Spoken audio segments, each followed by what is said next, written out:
sambil jalan di sini ya, mau periksa kelengkapan. Saya kemarin nggak periksa. Ya, Yang nggak praktekin ya, dan pokoknya mari kita menghadap Subhanahu wa taala. Shalawat serta salam mudah-mudahan Allah tercurahkan kepada Nabi Muhammad sallallahu alaihi wasallam. Yang saya hormati Bapak dosen kita ya.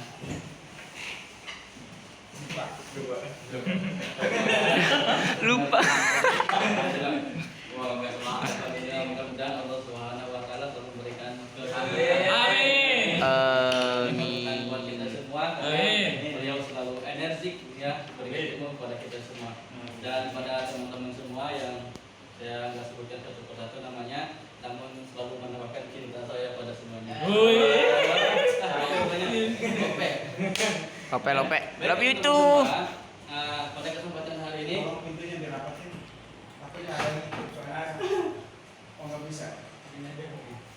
ya, baik teman-teman semua, untuk kesempatan hari ini saya akan mempresentasikan materi psikologi pendidikan, yaitu tentang konsep dasar psikologi pendidikan, hakikat psikologi pendidikan, karakteristik perkembangan peserta didik. Ya, ini kita akan bahas satu persatu. Kalau burung bisa dilihat di makalahnya. Ya.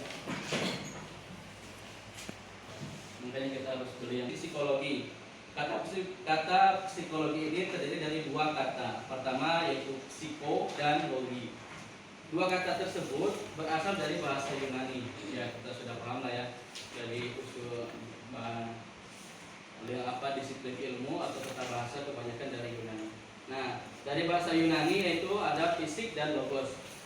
Fisik artinya jiwa dan logos artinya ilmu. Pada pembahasan kemarin kita sudah belajar tentang hal itu. Nah, secara harfiah psikologi mengandung arti jiwa atau secara istilah yaitu bidang ilmu yang membahas mengenai kondisi jiwa seseorang. Nah, berikut juga ada beberapa definisi psikologi dari sarjana psikologi modern. Pertama dari Mahmud. Ya, psikologi merupakan ilmu yang mempelajari gejala jiwa atau peristiwa kejiwaan manusia melalui pengamatan terhadap perilaku dan perbuatan. Ada dari Sharp, ya, psikologi merupakan ilmu pengetahuan yang menyelidiki dan membahas tingkah laku manusia, baik itu tampak yang tidak, baik sebagai individu maupun kelompok dalam hubungannya dengan lingkungan. Nah, yang ketiga ada Gleitman. Ya. Psikologi merupakan ilmu yang pengetahuan yang berusaha memahami perilaku manusia, alasan dan cara melakukan sesuatu, serta memahami cara makhluk tersebut berpikir dan berperasaan. Ada dari Murphy, psikologi merupakan ilmu yang mempelajari respon yang diberikan oleh makhluk hidup terhadap lingkungannya. Dari Morgan, psikologi adalah ilmu yang mempelajari tingkah laku manusia dan hewan. Ya, sangat kompleks itu ya, sangat kompleks dari pemaparan para ahli tadi tersebut, dari melengkapi. Nah, selanjutnya definisi pendidikan juga dalam bahasa Indonesia berasal dari kata didik, kemudian diberi imbuhan pe di awal katanya dan an di akhir katanya, sehingga mengandung arti perbuatan atau hal atau cara untuk melakukan atau sebagainya ya. Nah, selanjutnya secara terminologis pendidikan dapat diartikan sebagai pembinaan, pengarahan, pelatihan baik diberikan secara formal maupun non formal yang ditujukan kepada peserta didik supaya peserta didik dapat memiliki keterampilan yang berguna bagi kehidupannya. Ya. Lanjut ke definisi psikologi pendidikan. Menurut Shah mengatakan bahwa psikologi itu adalah suatu disiplin psikologi yang menyelidiki masalah-masalah psikologis dalam dunia pendidikan. Hal ini penyelidikannya dijadikan sebuah konsep, teori, dan metode yang dapat diterapkan untuk memecahkan masalah-masalah yang berhubungan dengan pendidikan. Lanjut ke hakikat psikologi pendidikan. Nah, di sini hakikat psikologi pendidikan itu melatar belakangi pengalaman yang dimiliki oleh peserta didik termasuk aspek-aspek yang ada pada diri mereka. Nah, selanjutnya kita ke karakteristik perkembangan peserta didik.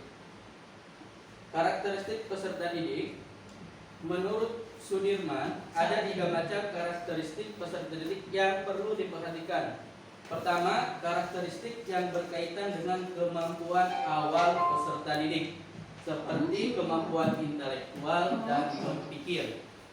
Yang kedua, karakteristik yang berhubungan dengan latar belakang dan status sosial peserta didik. Yang ketiga, karakteristik yang berkaitan dengan perbedaan-perbedaan kepribadian seperti sikap, perasaan, dan minat.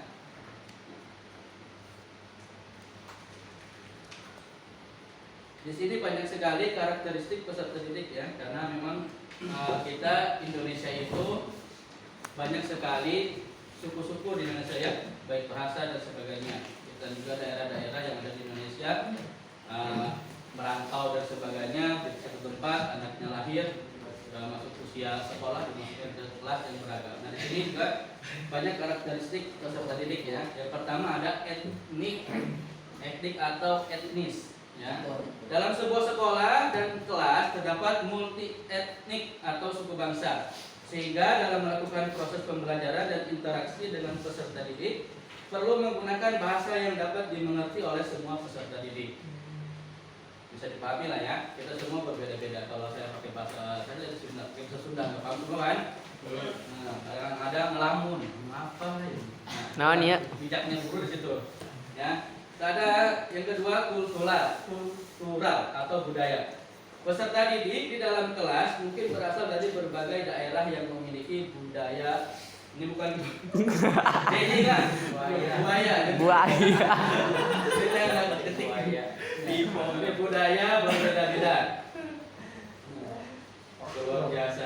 Ya. Tapi ini kita bisa jadikan suatu respon buat anak biar aja ya. Jadi kesalahan jadi sesuatu yang berlebihan. Asia. Ya betul. Ya terus yang ketiga status sosial. Dalam suatu kelas biasanya peserta didik berasal dari status sosial ekonomi yang berbeda.